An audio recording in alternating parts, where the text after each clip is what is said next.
കുന്നംകുളത്തെ LDF സ്ഥാനാർത്ഥി AC മൊയ്തീന്റെ പത്രിക സംബന്ധിച്ചുള്ള തർക്കത്തിന് പരിഹാരമായി.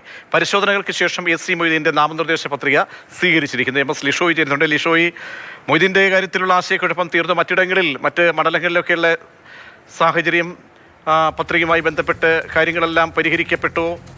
ഇവിടെ എന്തെങ്കിലും പരാതിയോ മറ്റോ ഉയർന്നിട്ടുണ്ടോ? ജില്ലയിൽ കാര്യമായി പരാതികൾ ഉയർന്നിട്ടില്ല.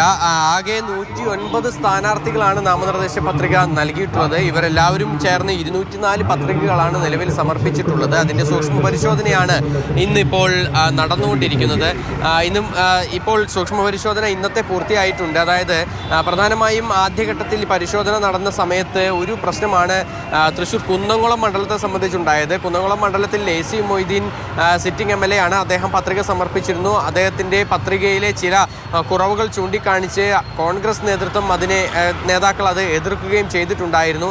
എന്നാൽ അത് ആദ്യഘട്ടത്തിൽ അംഗീകരിച്ചു. പിന്നീട് മൊയ്തീൻ എന്ന പേരിൽ ഒരു സ്വതന്ത്ര സ്ഥാനാർത്ഥി കൂടി പട്ടിക നൽകിയിട്ടുണ്ടായിരുന്നു.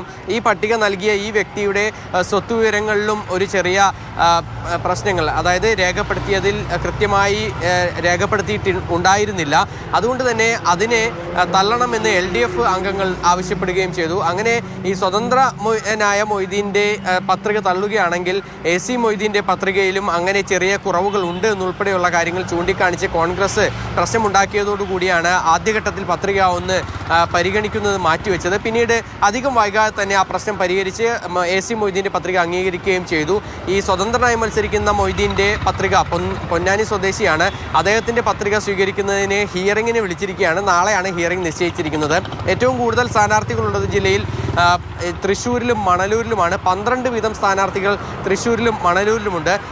മണലൂരിലും സമാനമായ രീതിക്ക് C രവീന്ദ്രനാഥിന് LDF സ്ഥാനാർത്ഥിക്ക് ഒരു അപരനുണ്ട്. രവീന്ദ്രനാഥ് എന്ന പേരിൽ മറ്റൊരു അപരനെയും നിർത്തിയിട്ടുണ്ട്. എന്തായാലും ഇവരുടെ എല്ലാം തന്നെ സൂക്ഷ്മ പരിശോധന ഏകദേശം പൂർത്തിയായിട്ടുണ്ട്. എല്ലാവരുടെയും പത്രിക അംഗീകരിച്ചിട്ടുണ്ട് എന്നുള്ളതാണ് നമുക്കിപ്പോൾ അറിയാൻ കഴിയും. എന്തായാലും കൂടുതൽ വിവരങ്ങൾ എന്തായാലും ലഭ്യമാകുന്നേ ഉള്ളൂ. എന്തായാലും മറ്റ് പ്രശ്നങ്ങളൊന്നും തന്നെ ഈ സൂക്ഷ്മ പരിശോധനയിൽ ലഭ്യമായിട്ടില്ല എന്നുള്ളതാണ്.